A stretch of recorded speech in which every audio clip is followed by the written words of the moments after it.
उत्तराखंड में uniform civil code (UCC) लागू होने के बाद लिव इन रिलेशनशिप को कानूनी मान्यता मिल गई है और अब इसका पहला आधिकारिक रजिस्ट्रेशन भी हो चुका है।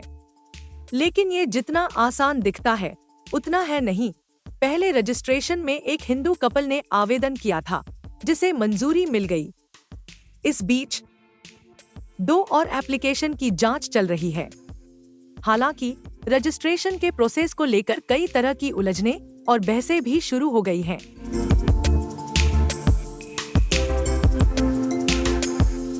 सबसे बड़ी गलतफहमी ये फैलाई जा रही है कि लिव इन में रहने के लिए धर्म गुरुओं से अनुमति लेनी होगी, लेकिन हकीकत में ऐसा कुछ नहीं है।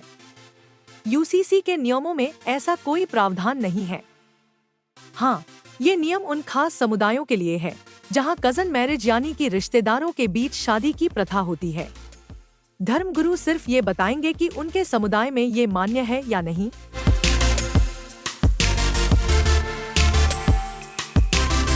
लिव इन रिलेशनशिप रजिस्टर करने के लिए 16 पन्नों का फॉर्म भरना होगा। इसमें मकान मालिक की जानकारी से लेकर कई तरह की डिटेल्स देनी होंगी। यही बात युवाओं को सबसे ज्यादा परेशान कर रही है। लोगों को डर है कि सरकार उनकी प्राइवेसी में दखल दे रही है और ये रजिस्ट्रेशन बाद में किसी और मकसद से इस्तेमाल किया जा सकता है।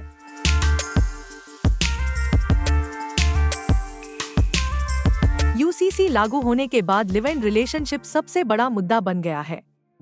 राजनीतिक पार्टियां इसे अपने फायदे के लिए भुना रही हैं, तो वहीं युवाओं में भी इसे लेकर मिलीजुली राय है। कुछ का कहना है कि सरकार को प्राइवेट रिलेशनशिप में दखल नहीं देना चाहिए। वहीं कुछ लोग इसे समाज के लिए सही दिशा में उठाया गया कदम मान रहे हैं।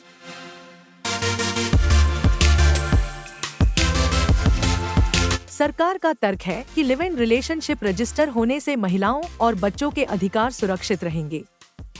ये कदम धोखाधड़ी और कानूनी विवादों से बचाने के लिए उठाया गया है। लेकिन सवाल ये है कि क्या हर लिव इन कपल अपनी निजी जानकारी सार्वजनिक करने को तैयार होगा?